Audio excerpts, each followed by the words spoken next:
આ ઘટનામાં સામા પક્ષે 10 દિવસનો સમય માંગવામાં આવ્યો હતો, જેમાં સમય મર્યાદા પૂર્ણ થતા પ્રી ડિમોલેશનની કામગીરી હાથ ધરાઈ હતી. ખાનગી જમીન માલિકે ગૌચરની જગ્યામાં કાચો રસ્તો બનાવી કન્ટેનર મૂકવા જગ્યાનો ઉપયોગ કરતા હતા. વલવાડા ગ્રામ પંચાયત દ્વારા સ્થાનિકોની ફરિયાદ બાદ આ મામલે જિલ્લા કલેક્ટર સુધી રજૂઆત કરતા રસ્તાનું દબાણ દૂર કરવા આદેશ કર્યો હતો. ભીલાડ પોલીસના બંદોબસ્ત વચ્ચે યોજાયેલા ડિમોલિશન સ્થાનિક પંચાયતના હોદ્દેદારો અને તલાટીએ હાજરી આપી હતી.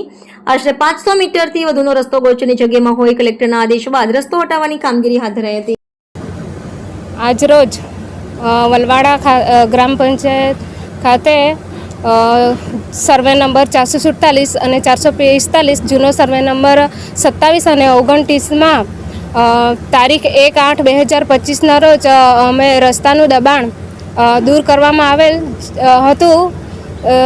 તે મહેરબાન તાલુકા વિકાસ અધિકારી શ્રીના પત્ર મુજબ કામ બંધ કરવામાં આવેલ હતું.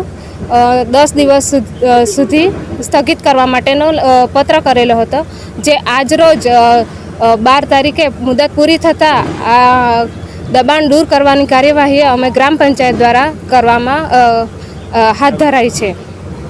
માધ્યમથી હું એટલું જણાવવા માગું છું કે આજ રોજ તારીખ 12/8/2025ના રોજ આપણે જે સરકારશ્રીના સ્વાગત કાર્યક્રમ એટલે પ્રોગ્રામ જે હતો એમાં અમિતાબેન કરીને એક બેને અરજી કરેલી હતી અને એનો જે આપણે કલેક્ટરશ્રીના આદેશ મુજબ અમે લોકોએ ગ્રામ પંચાયત વતી 1/8ના રોજ એ કામગીરી હાથ ધરી હતી. ત્યારે જે તે સમયે આપણે તાલુકા અધિકારીએ એક અમને એટલે પત્ર આપ્યો હતો અને એમાં જણાવ્યું હતું કે 10 દિવસની મુદત આપો એમને. તો એ એટલે મુદત બી આજે પૂરી થઈ છે. ત્યારે 12/8ના રોજ પાછી આપણે કામગીરી હાથ ધરી છે અને હું આપના માધ્યમથી એટલું જ જણાવવા માગું છું, આ કોઈ આપણે ગ્રામ પંચાયતમાં કે એવું નથી કે આપણે એટલે કોઈ બી વ્યક્તિને ટાર્ગેટ કરવા માંગીએ છીએ. જે બી ગ્રામ પંચાયતમાં જે બી દબાણો છે, જે બી સરકારી ગૌચરણમાં જે બી દબાણો છે તે તમામ દબાણો દૂર કરવામાં આવશે અને જેને બી કંઈ હોય કે માઇન્ડમાંથી અરજી કરી શકે છે. અને એમાં અમારા ગામના સરપંચ અને અમારા તલાટી કમ મંત્રી તેમજ અમારા સભ્યો બી જોડે છે.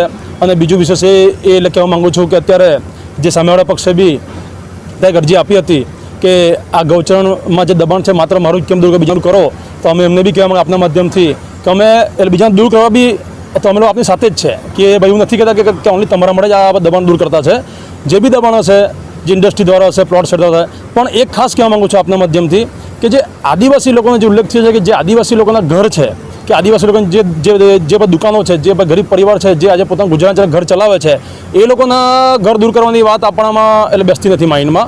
અને નાની મોટી દુકાન ચલાવતો હોય એમને આપણે નારાજ નહીં કરી શકીએ એવું મારું માનવું છે.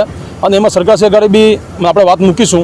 અને આજે એમ જોવા જાય તો એટલે કોલોનીમાં બી ગૌચરણ જમીન છે, પણ તેમાં બી મારા ફાધર જણાવ્યું તે હિસાબ